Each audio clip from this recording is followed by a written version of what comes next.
For a platform and medium that everyone uses on a daily basis to document every historical fact that we can think of, from the minute, like the individual's everyday idle thoughts as posted to Facebook or Twitter, all throughout the vast expanses of all of human history as far back as we've been able to uncover it. We know remarkably little of when exactly that medium came to be. And I find that kind of funny. The web is 21 years old-ish, maybe. We don't really know. Some people know, but they're in disagreement about the exact specifics, thus setting the stage for everyone else on the internet. It doesn't really matter, however. It's not really important. It's not interesting or fun or exciting what came behind us so much as that what's coming up ahead. The web's entering its third decade, however precise that is or not. And it's pretty exciting. I'm excited. Are you excited? Yeah. You know, just the technologies are getting really more advanced and capable. You know, HTML5, CSS3 are maturing. More things are being added all the time. Just, you know, no one mentioned responsive images. So I'm Faruk Ateş. I'm here to talk about the third decade. Kind of like, well, you know, it's really more the upcoming decade. Of course, I'm not a mind reader. I'm not a psychic. I don't know what's coming up. I'm not a time traveler, unless you count going at the exact same speed as everyone else. But I'm going to start a little bit about the history of the web, because it's important to know where things kind of come from. First decade really was kind of like the dark ages of web design. I mean, this is the time when people's job titles were like webmaster, when a site called WebMonkey was the definitive resource. You know, that was a reputable source for web design. WebMonkey, yeah. You know, they were pretty primitive times. Then, you know, the second decade came around. Things started to stabilize a little bit. We got web standards, early stirrings of modern civilization for a web as an industry. We got, you know, browsers got on board with web standards, developers got on board with it, things started to stabilize, we started to be able to like really build more interesting things, technology started advancing. We still had our own occasional little, you know, war here and there, mostly with IE6. And then this year happened. It's kind of a, you know, where are things really going with this? And these are all very epic, silly metaphors, of course. But there's some resemblance there. Who knows what I'm talking about here? And I'm not talking about heavy-set people with amazing singing voices. Shout it out. Vendor prefixes.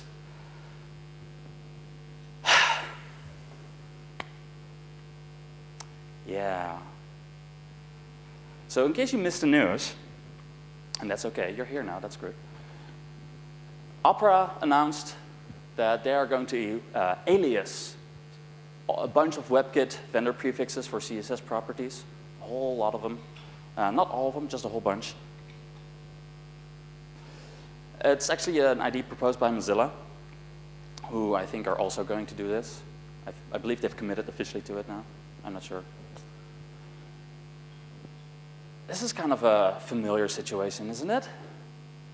I don't know, this seems, I feel like I've seen this before.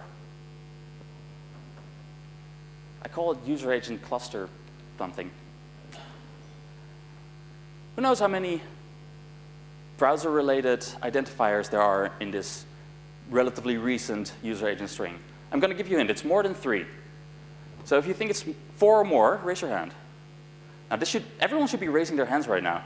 So clearly, some of you are not paying attention. If you're not raising your hand, I'm going to come find you later. 4 or more, right? Yeah, well, I told you it's 4 or more. 5 or more. 6 or more. 7 or more. Okay, if you still raise your hand, you're wrong. That's just 7, that's silly. 6 is fine. We have Mozilla, we have Apple WebKit, we have KHTML, which is actually what Apple WebKit was based on. It's both the engine and the browser. Then we have Gecko, which is actually the engine of Mozilla. Then we have Chrome and Safari, which are two browsers based on WebKit. This is kind of a mess, isn't it? The browser vendors have been doing this for 16 years to us.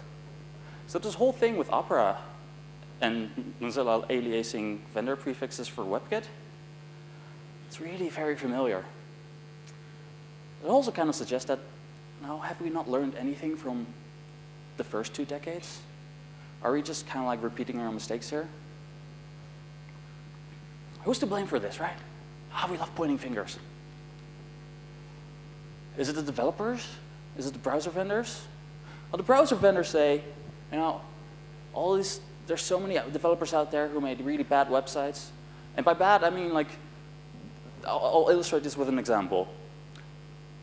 Developers who built a new cutting-edge website and used CSS3 gradients for a nice background gradient on the page or on a large content area, and then they used white text on it. And then they didn't use any other vendor prefix, and they didn't use any other fallbacks. So it became white text on white backgrounds in any browser that wasn't WebKit. That kind of bad experience, bad website. Browser vendors are like, so many people have been doing this, and we can't seem to stop them. Bad developers. Go to your corner. Developers, on the other hand, are like, well, guys, you took 3 years to implement CSS3 animations. How many redesigns do you think we've done in that time? We're not going to keep up with you not doing stuff and try and keep up and see whether or not you're actually implementing stuff and be on top of that all the time, especially not for like 5 different browsers. So that's a back and forth. Now, who's to blame? The thing for me is, I want to look at this from like the business side of things. I don't just want to look at this like, oh, hey, developers versus browser vendors. Because the thing about the web is, we like to think of the web as sort of a, hipster, organic, non-profit platform powered by soy and tofu and vegans. But the web, we're all running businesses and working for businesses and companies. The web is a business. More than that, browser vendors, the people who work at browser vendors creating browsers, they work for companies. 3 of the 5 are some of the biggest corporations in the world. So this is all about business in the end. So let's look at the business take. Okay, I'm a developer of like one of these bad websites, right? Let's say I'm a social network for online e-commerce, Pinterest for plumbers. We sell shoes. And I have a small company, I have a team, a couple of designers and a couple of developers, content strategists, whatever. And my team just did this massive redesign. That's really great. I'm the owner and I'm very proud of my team. I look at it on my iPad and say, this is fantastic, this is great. You guys did a good job. We have 50,000 visitors. And 5 people are complaining, saying like, hey, your new redesign, that is not working in my browser. Like, I have no idea what you're doing here. And we're looking at that, and it's like, okay, 5 people, 50,000 visitors. All the other ones didn't complain, it's fine. Now, just to be clear here, I'm not making excuses for bad websites, or badly made websites, rather. Like, first of all, ignoring complaints from your customers is definitely a bad business decision. But we know it happens. We know people fall through the cracks, and complaints get ignored, and 5 people complaining is probably actually 5,000 people having the problem. But now we know this is realistic. People complain, complaints get ignored or missed, and it happens. So as a sort of developer of this bad website, I'm like, a couple of people complain. We spend a lot of time on this, and we're working on another big project now. It'll be fun. Just a couple of people. Now I'm a browser vendor, right? Now I'm not getting just a couple of people complaining about like that one website being broken. I'm getting all of my customers complaining about that website being broken, that website being broken, that site's suddenly broken. Stuff is not working here, stuff is not working there. Now I'm getting thousands and thousands of complaints, and all my customers seem to be complaining. So as a browser vendor, what am I going to do? Well, Opera and Mozilla, they try to reach out to all these websites and go like, hey, guys, you know, you just great redesign, awesome. Pinterest for plumbers, love it. Just one thing, you know, this CSS file you have here, if you could just like add this one line of code here, you know, not maybe be a jerk about this. Just as the companies ignore those complaints from customers, they sometimes just ignore the helpful, that's probably not how conversations went, but you know, they ignored the helpful tips from browser vendors and the evangelists that work there. Not everyone, of course, but too many. And the problem stayed kind of afloat in the same situation, same sort of like very intricate, organic way it came to be. So from Opera's perspective, what can we do, right? Well, we tried reaching out to the people who created these websites. That didn't do enough. We don't want to upset our customers. We want to provide a great experience for them. You know, they're our customers. They're using our product, and our product is making their experience bad. That's not good. So it's completely understandable and totally justifiable that Opera did this and that Mozilla is going to do this. It is absolutely in the best interest of their customers. But that's not even the full business take yet. Now I'm the developer, I'm Pinterest for plumbers again. My business interest is, you know, my e-commerce, getting lots of customers. Customers are doing fine. They're, you know, here and there, a couple are complaining. For the most part, all these plumbers are buying shoes. It's great. My business seems fine. My business interests have nothing to do with Opera. Like, I don't care what happens to Opera as a browser. As an e-commerce company or just any other company, what do I care? It's not my business. It's not my business interest to protect Opera from failing. Or Mozilla for that matter. But now I'm Opera or Mozilla. You know, now I'm a browser vendor whose business is being threatened because all our customers are getting a bad experience. So what else did these browser vendors do to sort of like take care of this problem? Well, they did their evangelism. They've been doing that for 15 years.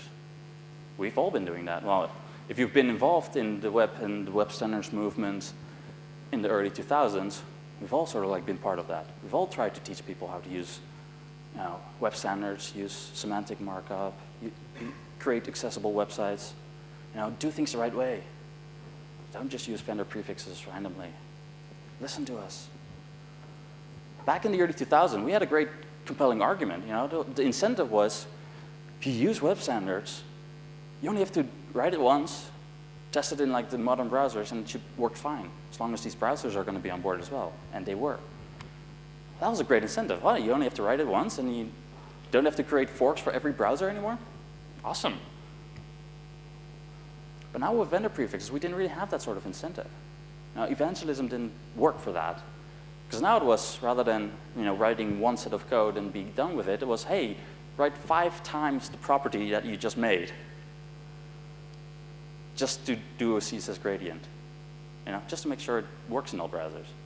That sounds like 5 times more work. I don't want to do that. How do we work? What do we do to make our websites? What do we use? Well, we use tools. Pen and paper is a tool to sketch layouts. Photoshop or whatever image editor you use is a tool. Code editors, those are tools. Apache servers and whatever else we deploy on, those are tools. What's the purpose of tools?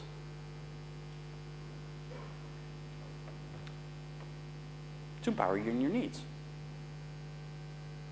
Is that really it? Is that the only purpose? A lot of people think so. But the thing about tools is that they're not just about empowerment. A good tool should help us get the job done the right way. It should make it easier for us to get the job done the right way. You know?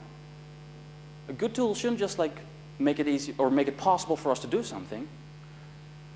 It should help us and aid us in getting it done in the highest quality way possible, so that we have to put the least amount of input, the least amount of effort, and get the maximum output and the best result. Right, this is a simple equation. Person plus tool is result. Really not hard. Person plus good tool, better result. Very simple. What do you think happens when you use a bad tool? You're going to get a worse result. And the thing is, who here thinks that the vast majority of websites out there is really high quality? Yeah, I don't see any hands going up. What do you think that says about our tools? Are our tools really that good? When absolutely every common website out there is pretty shit? It's decent, it's okay. We all have criticisms about it. We can all point to a million and one things that would make it better. We all love to do that. Our tools are really inferior. They're really not as good as we think they are. And so what we're getting is this situation that is a repeat of 15 years ago, where our tools are not solving the problem for us. And going back to that whole, developers of a bad website versus browser vendors, I would say the blame is in the people that didn't step forward and give us better tools. Whoever that might have been, Could have been a third party, could have been developers themselves, could have been the browser vendors.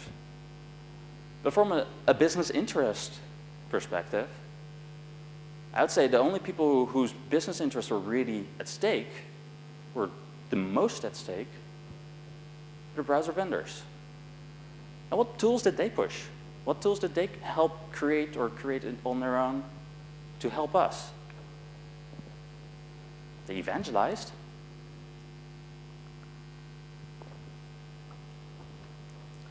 Microsoft made some tools, but they poisoned the well so badly with front page for a decade. No self-respecting developer was going to go near that. I don't even know if they're any good still. Who knows? Experts, when they create a website, for the most part, they still hard code everything. They write their own CSS and HTML manually in an editor. They use some little snippets and autocomplete things, and it's a little bit better. But for the most part, they don't use any tools to speed up their workflow, because all the tools available to them create a kind of result that sort of makes them go back in and fix things. That's not a great proposition for them. If they can write better quality code by hand than by using some tool, our tools are really not up to par. Going a little early. One example of to illustrate how important good tools are. If you need to or if you need to get a nail into a wall, you're not going to push it in with your thumb. That's not going to work. You could try hammering it in with your fist, but that's going to leave a bloody mess. Probably hurt. You're going to use a hammer, but you're also not going to use a hammer that forces you to be very delicate and careful and ooh, don't need tiny little swings. Because the moment you do a big swing, the hammerhead goes flying off. Now you have a situation where the nail's still not in the wall, the person behind you has a hammerhead stuck in their eye, and you're there awkwardly whacking with a stick. Our tools need to actually be really good before we can use them to get the results that we actually need. And on the web, we kind of don't have that. We're still working, for the most part, with hammers where the hammerhead flies off the moment you take a big swing. There are some exceptions. SAS and Less. Who's heard of SAS or Less? Okay. Who's worked with SAS or Less? Significantly fewer people. So, for those who don't know, SAS and Less are CSS preprocessors. So they're basically tools that you write in a SAS or a Less syntax. You create those files, and then they'll take your input and turn them into output. That is just pure CSS. And you take that pure CSS and put that on your server and your website. But what they do is they offer a bunch of benefits. They offer variables for you to use, so they can use variables as if CSS is like a programming language a little bit. They offer mixins and functions, making it even much more like a programming language. And you can do a lot of stuff. SAS has this plugin called Compass, which is absolutely perfect for dealing with the vendor prefix situation. Because instead of having to write 5 different vendor prefixes and then a non-vendor prefix property for just a CSS gradient, or whatever it might be, instead of doing that, you just write one line. And with your one line, Compass will then take that one line and turn it into all the necessary vendor prefix versions of it, all the different syntaxes that might be necessary for it, because some browsers do a different syntax. Some browsers have an older implementation of the spec, some have a newer. Compass is really great with SAS in that it solves this problem for you. You don't have to worry about vendor prefixes anymore. You just keep your SAS and your Compass versions up to date, and this whole vendor prefix nightmare, taken care of. Let them worry about it. Let the tools worry about it for you. You know, there's this constant debate in the communities of people behind SAS and behind Less. Oh, SAS is better. Less is better. For me, it's mainly the Compass plugin in SAS that I feel makes it an absolutely fantastic tool for web developers because of how it solves the problem of vendor prefixes. And that's a really great example of a tool that makes it easier for me to do the right thing. I don't have to worry about all these vendor prefixes anymore. I don't have to write 5 lines of code for one property anymore.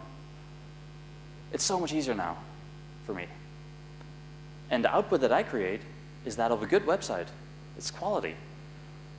Depending on how good I write it, for the most part. You know, this is a great tool that illustrates what a great tool actually needs to do. Tomorrow, tomorrow, Coda 2 comes out. Who's excited about Coda 2? Yeah, good people. Yeah, it's CSS gradient implementation. Only uses WebKit vendor prefixes. I'm not going to list Coda 2 as a good tool. Not yet, at least. Because it actually helps create the problem that these browser vendors are now sort of screwing us over with. Because their hand has been forced by the situation. And we can all sort of take part of the blame. Tool makers definitely have a responsibility to do better than this. So Coda 2, awesome new tool. Shit, it's still doing the same thing. Still doing only WebKit prefixes for one of the most common sort of like CSS3 features that people want to use. We solved this problem with SAS 5 years ago, and people are still not really on board with it. I'm not going to ask people why they're not using SAS or Less or anything like that.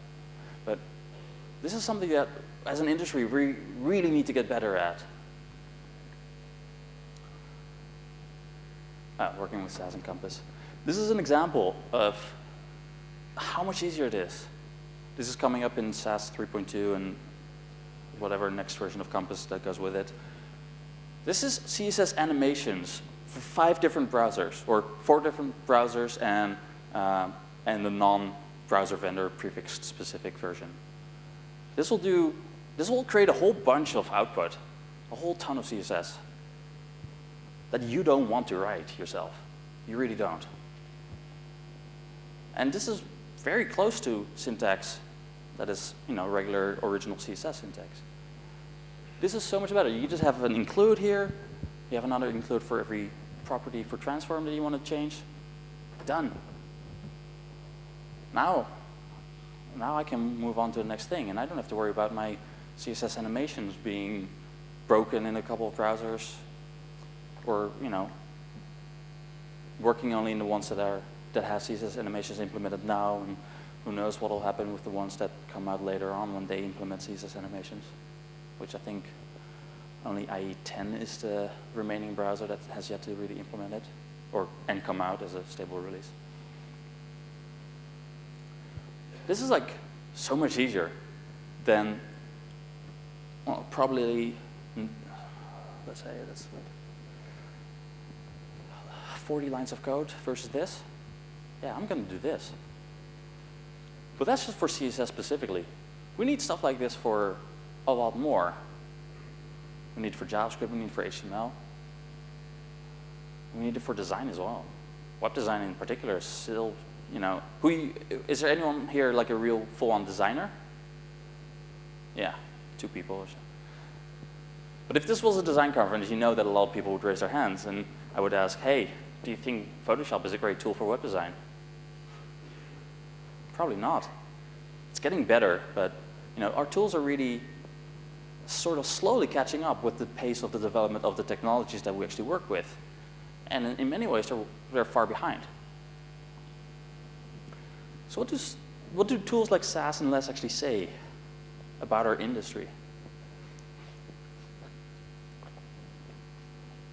Al says the W3C is moving too slow. Anyone disagree with that? He also says that the what working group is too erratic, because we couldn't really trust them for a lot of stuff, which certain recent events may have proven.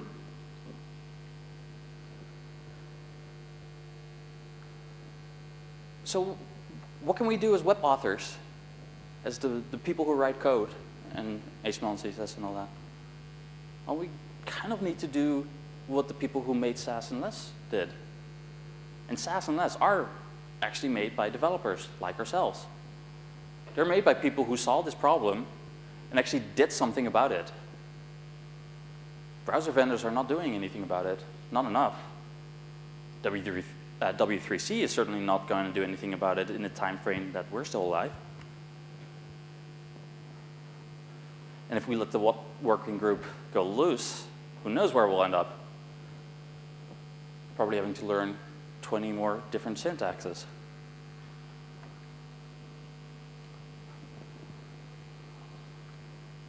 Who here has looked at responsive images, the new syntax that's being proposed? Who here thinks that new syntax is actually great? Nobody. Yeah, I don't think we're going to get a lot of developers to agree on it, because so far not a single developer has. This is an example of this process around our industry that feels very broken to me. We need better solutions in every way in this. We had better solutions. We had a bunch of developers get together, do a formal process through the W3C's community group system. Whether that was really official or not, debatable, but they did the research, They created all these syntax and tests. They tested what browsers would do with this, with that. They figured out, this solution is really about the best solution we can have. This works right now with this polyfill, admittedly. But this is also syntax that is forward compatible. This is syntax that is scalable. This is a syntax that is familiar to developers, so they don't have to learn something completely new. That got completely ignored. They say, no, you got to take it into consideration. I don't see much of it in the responsive, in the image source set syntax. Who here finds this intuitive? One person? Who here finds this short? Yeah, okay. It's short, it's compact. But it's not intuitive, it's not straightforward, it's not really that easy to learn, because I have no idea whether that's 100 width for the image, whether it's 100 width for the viewport, or whether it's 100 width for the available size for the image. It's kind of ambiguous. I can't do different alt attributes if my content images are different for different resolutions and different viewports and sizes. There's a whole bunch of problems with this. And yet this is what went into the spec, and we kind of have to just sort of like accept it.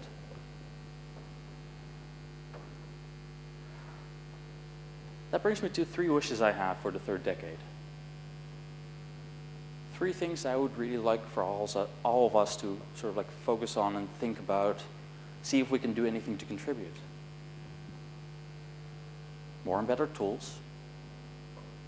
This is also something that I feel, we mentioned Modernizer, I feel is illustrated pretty well by how Modernizer and YepNope came about a year and a half ago, 2 years, I don't know.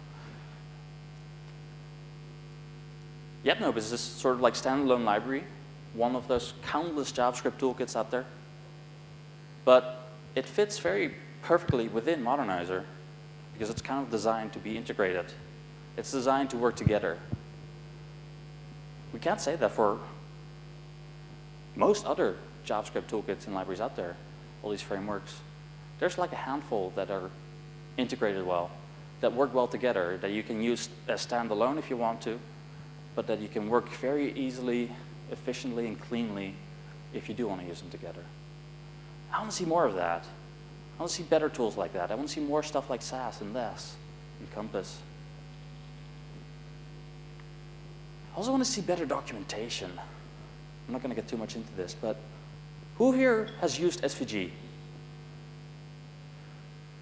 Who here who has used SVG has used Raphael? The exact same hands went up. Of those same people, who here thinks Raphael has great documentation? 2 people? Yeah. You guys are math wizards. Yeah. Raphael is like this really, and SVG is like really powerful stuff. We kind of have to be like really, really smart in order to understand how to use it. That's not a very accessible tool. Who here wants to use SVG? Who here would like to use it if it was easy enough and powerful enough? Yeah. I would love to use SVG, but I can't figure it out. I can figure out basic stuff, but like, I have these crazy ideas in my head of stuff that I know is possible with SVG that you can do, and it's like, oh, you know, this would be really great, and I can make this accessible. I can do this really fancy thing in browsers that have support for it, and I'll use Modernizer for testing whether or not they do. But Raphael is also about the only tool I know that helps with SVG at all. The only widely known one. There's like a small number of others, but that's about it. And of that, it has really, I don't know, I find its documentation really not that very clear and intuitive and helpful. And I feel the same way about a lot of things, and I'll readily admit that Modernizer's documentation needs a lot of work as well. There's a lot we can improve on that. Writing documentation is hard, but it's so important. Because if you want to use like, you know, this tool combined with that tool, combined with this tool, right now what people tend to do is they create glue tools. They create little tools to help bridge things together and make them work together because we can't figure out from the documentation how to actually do it in the first place. And now we have 1,000,001 toolkits and libraries and frameworks out there. If only we just had a little bit better documentation for a couple of major things, that would be great. jQuery has surprisingly awesome, well, not surprisingly after this time, like jQuery has really awesome documentation for the most part. It needs work as well, but you know, a big part of jQuery's success is that its documentation actually allows you to understand what it's doing, what you can do with it. It empowers you. It's an integral part of a tool. So for Decade 3, I would love to see more and better documentation for the tools that we do create. And lastly, I want to see more involvement by us. The whole responsive images thing, as it happened, with the community group that was doing all the research, like, I think it signified something. I think it said web authors are tired of sitting around and waiting for browser vendors to implement the stuff that we want to use, or implement it the way we want it to be implemented. We're tired of being this passive group that just sort of like takes whatever they give us. So I'd like to see more of that. I'd like to see more involvement by web authors in the next decade, in taking sort of like control and charge over what our tools are going to be like, what our tools will do for us, and what the technologies that we actually work with are going to be like. Because I'm pretty sure we all have opinions on that. And we need to voice them in more than just angry tweets or disgruntled blog posts. We need to get a little bit more structured about that. Because it's like with democracy, you know, if you don't vote, you don't get to complain about stuff not going your way. We need to take our own responsibility and power and apply it and take control over where the web is going to be 10 years from now. So that rather than more of this Cold War silliness, we're going to be working with really great tools that are well documented, with all of us really involved in it. Thank you very much.